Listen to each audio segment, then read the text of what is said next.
Hello everybody, I hope you're all well and having a really productive recovery week. It's Monday here in Middlesbrough, so however your week started, I hope you got up this morning, had a good breakfast and things are going well for you.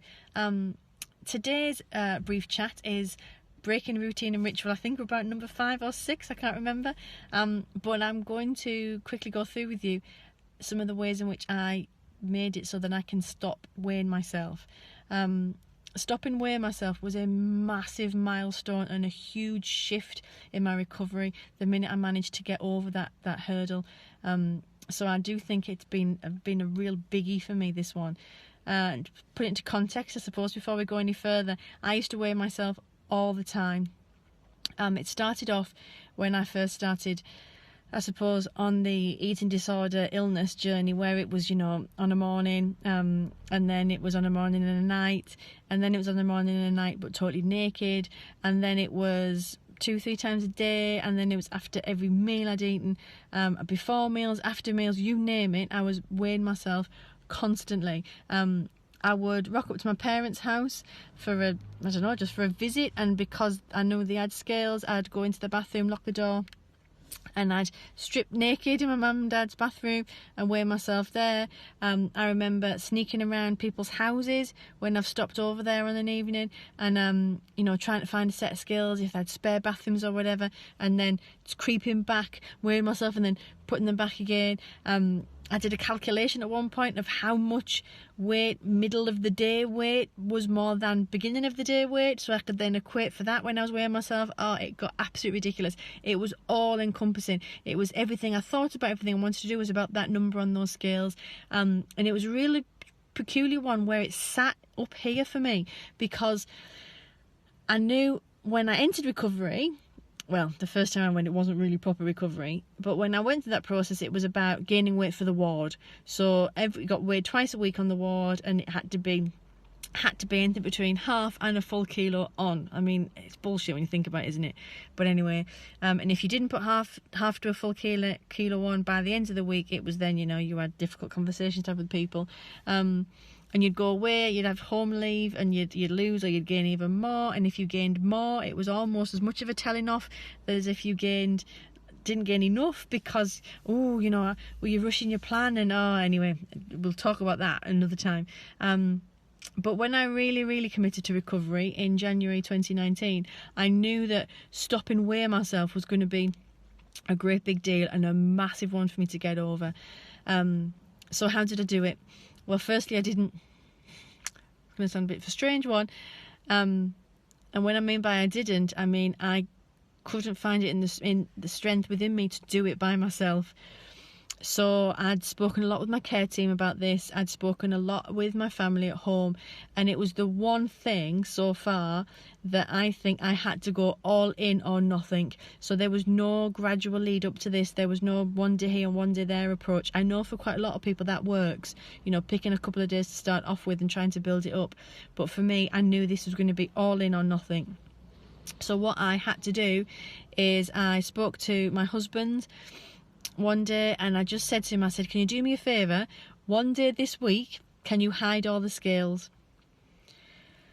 Now, the first time he did this, he didn't hide the scales very well, because he hid them and then I found them.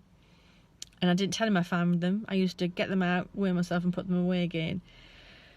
And then as I got a little bit stronger, after a couple of weeks of doing that, it was like, no, this is ridiculous. So I had to muster up all that opposite action strength that I had, and I had to say to my husband, look, I found the scales. So we put the scales back in the bathroom, kind of to give myself a little bit of breathing space, but then again said to him, just want you to choose just one random day and hide all the scales. And when you hide them this time, you really, really hide them.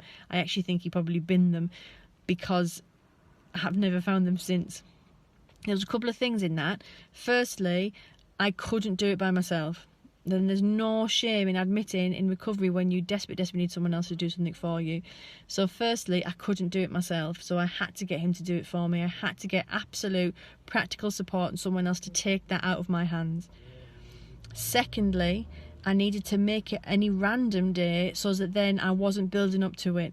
I think for me, if I'd said to him, right, do it on Wednesday, then I'd have been in such a probably absolute emotional wreck on the Tuesday night that it probably would have been worried about me and wouldn't have done it.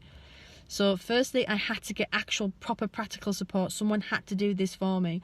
Secondly, it had to be quite random, so as I had no pre-planning and pre-thought. Yes, as the week was building on, I'm thinking he still hasn't got rid of those skills yet.